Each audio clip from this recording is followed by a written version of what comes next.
안녕하세요, 여러분. 시대에듀 사회통합 프로그램 중간평가 실전 모의고사 오늘 구수령 문제 1회 같이 살펴보도록 하겠습니다.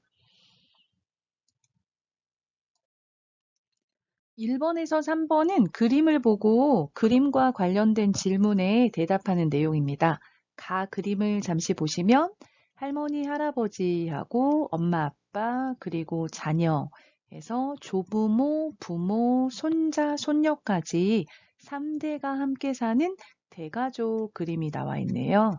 대가족 그림으로 기억을 하시면 되겠고요. 나는 보면 엄마, 아빠하고 자녀까지 해서 부모와 결혼하지 않은 미혼 자녀가 함께 사는 핵가족의 모습을 볼 수가 있겠습니다. 그래서 가족에 대한 질문이 나올 것 같은데요. 자, 질문을 듣고 대답해 봅시다. 자, 1번. 그림은 어떤 가족 형태입니까? 그림에 나오는 가족의 특징을 말해보세요 해서 첫 번째는 어떤 가족 형태인지 질문하고 있고요. 두 번째는 이 가족 형태의 특징을 말해보세요 하고 있네요. 자, 그림은 대가족입니다. 또는 그림은 대가족이에요, 입니다, 이에요. 편한 대로 대답하시면 되겠습니다. 자, 대가족은 한국의 전통적인 가족 형태로 조부모, 부모, 자녀 이렇게 3대가 함께 사는 가족을 말합니다. 여러 세대가 한 집에 함께 살기 때문에 가족 간의 유대가 깊은 편입니다. 또한 어른들을 모시고 살기 때문에 어른들이 집안의 중요한 일을 결정할 때가 많습니다. 자, 첫 번째 질문에 대한 대답으로는 가그림은 대가족입니다. 대답을 하면 되겠습니다. 그리고 이제 대가족의 특징을 이야기하면 되겠는데요. 자, 대가족은 한국의 전통적인 가족 형태다. 예전부터 있어 왔던 모습인 거죠. 그리고 어떻게 구성이 되고 있어요? 할머니, 할아버지, 조부모와 부모님과 자녀 이렇게 3대가 함께 사는 가족을 말합니다. 자, 이런 대가족은 3대가 한 집에 함께 살기 때문에 가족 간의 유대가 깊은 편입니다 했는데요.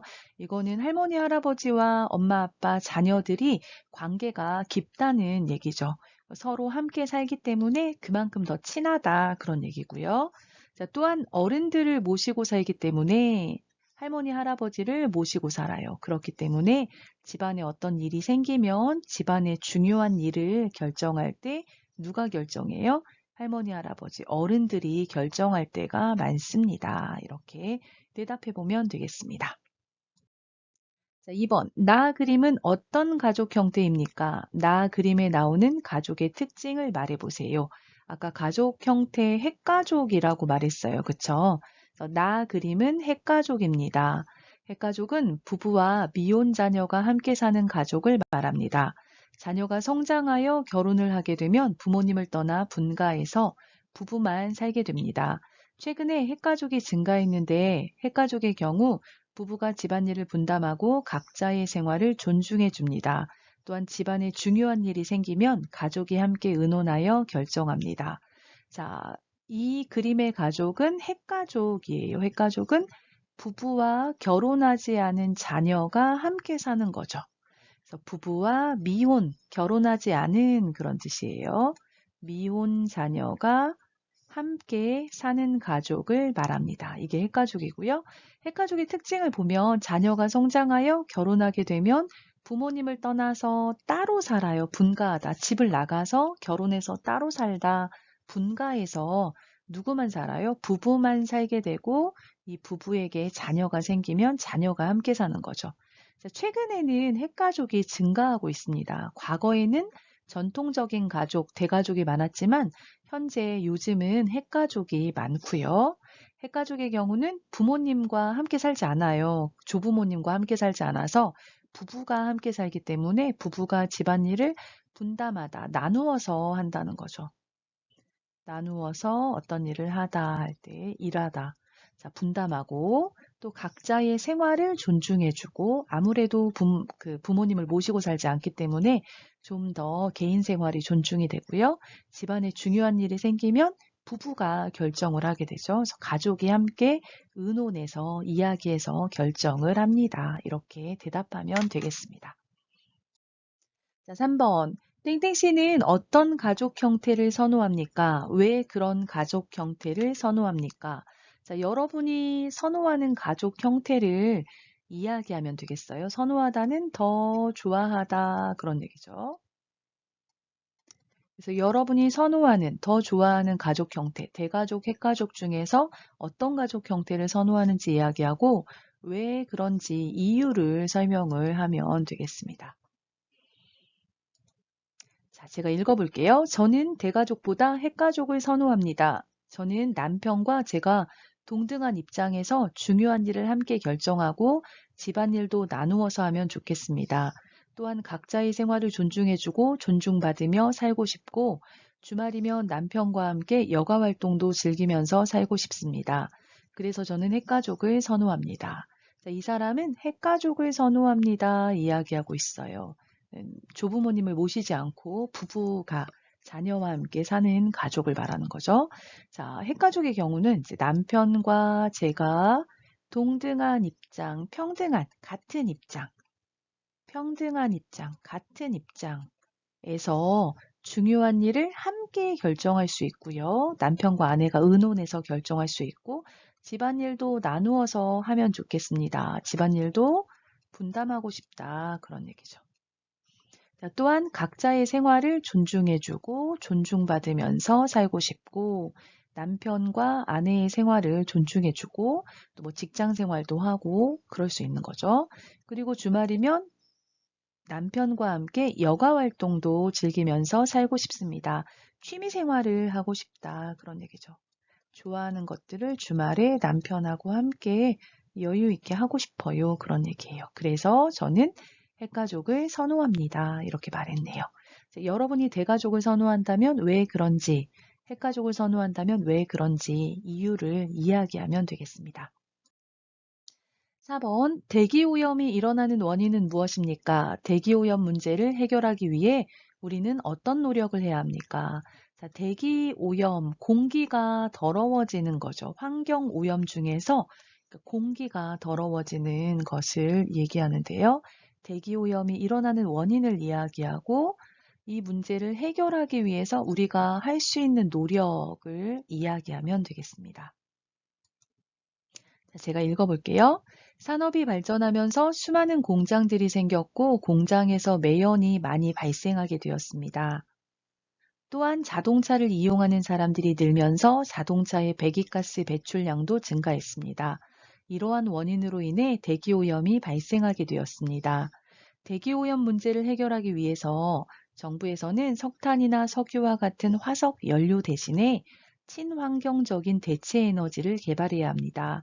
또한 나무를 많이 심어서 공기가 맑아지도록 해야 합니다. 정부뿐만 아니라 우리가 실천할 수 있는 것들도 있습니다. 가까운 거리는 걷거나 자전거를 타고 자가용보다는 대중교통을 이용하는 것이 좋습니다. 그리고 쓰레기를 소각할 때 대기오염이 발생하므로 쓰레기의 양을 줄이는 것도 도움이 됩니다. 자, 앞부분에서는 대기오염이 일어나는 원인을 이야기하고 있어요. 산업이 발전하면서 수많은 공장들이 생겼다.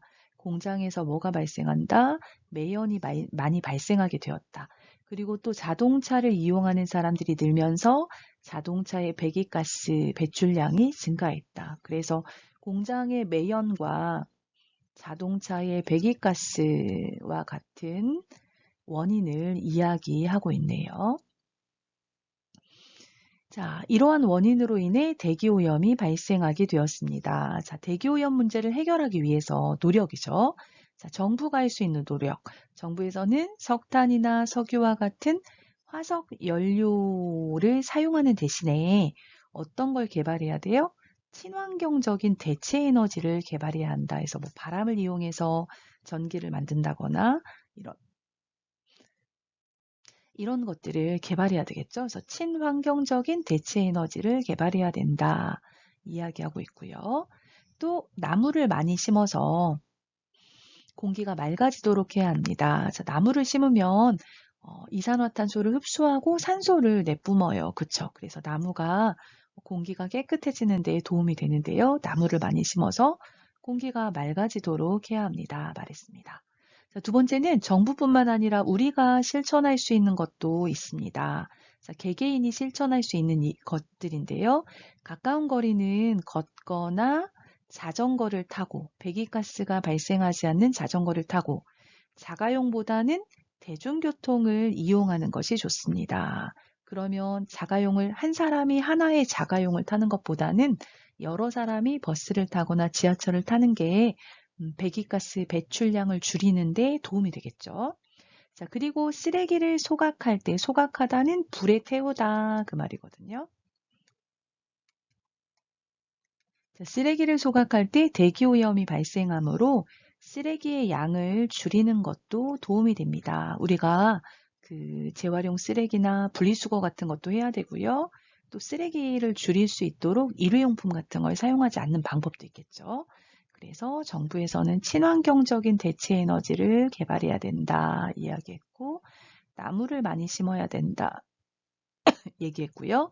자, 우리는 이제 각 걷거나 자전거를 타고 또 대중교통을 이용하고 쓰레기 양을 줄이는 것도 도움이 될 거다 이야기하고 있네요. 그래서 이런 이야기들을 하시면 되겠습니다. 자, 5번. 우리는 생활하면서 법과 질서를 지켜야 합니다. 왜 법과 질서를 지켜야 하는지 이유를 말해 보세요. 제가 먼저 읽어볼게요. 우리는 생활하면서 법과 질서를 지켜야 합니다. 법과 질서를 지키지 않으면 주변에 많은 사람들이 불편을 느끼게 되고 범죄의 피해자가 될까봐 불안해할 수도 있습니다. 예를 들어 쓰레기를 함부로 버리면 거리가 지저분해지고 냄새가 나며 쓰레기를 피해 다녀야 해서 불편해질 겁니다. 이처럼 법과 질서를 지키는 것은 자신뿐만 아니라 우리 사회 전체를 위해서 꼭 필요한 것입니다. 우리가 모두 법과 질서를 지킬 때 우리 사회는 안전하고 편안한 사회가 될 것입니다. 그러므로 법과 질서를 꼭 지켜야 합니다. 자, 법과 질서를 왜 지켜야 해요? 지켜야 하는 이유를 묻고 있어요. 자, 법과 질서를 지켜야 합니다. 왜요? 법과 질서를 지키지 않으면 주변에 많은 사람들이 불편을 느끼게 되고 또 법과 질서를 지키지 않는 사람에 의해서 범죄의 피해자가 내가 손해를 보는 사람, 피해를 보는 사람, 피해자가 될까 봐서 불안해할 수가 있기 때문에 법과 질서를 지켜야 한다. 그러면서 예를 들었어요. 예를 들어서 쓰레기를 함부로 버리면 거리가 지저분해지고 더러워지고 냄새가 나고 쓰레기를 피해 다녀야 돼서 어떻다? 불편해질 거다. 그래서 법과 질서를 지키는 것은 나를 위해서도 필요하고 우리 사회 전체를 위해서도 꼭 필요한 것이다 말하고 있네요. 예를 들어서 법을 지키지 않는 사람이 있어요. 그러면 내가 그 사람에게 피해를 볼 수가 있겠죠. 그러면 범죄의 피해자가 될 수 있기 때문에 서로의 안전을 위해서 안전하고 편안한 사회가 되도록 법과 질서를 지켜야 한다 이야기하시면 되겠습니다. 오늘은 인류의 구수령 문제를 같이 살펴보았습니다. 평가 준비에 도움이 되었다면 좋아요와 구독 눌러주시고요. 다음 시간에 2회 준비해서 여러분 찾아뵙도록 하겠습니다. 감사합니다.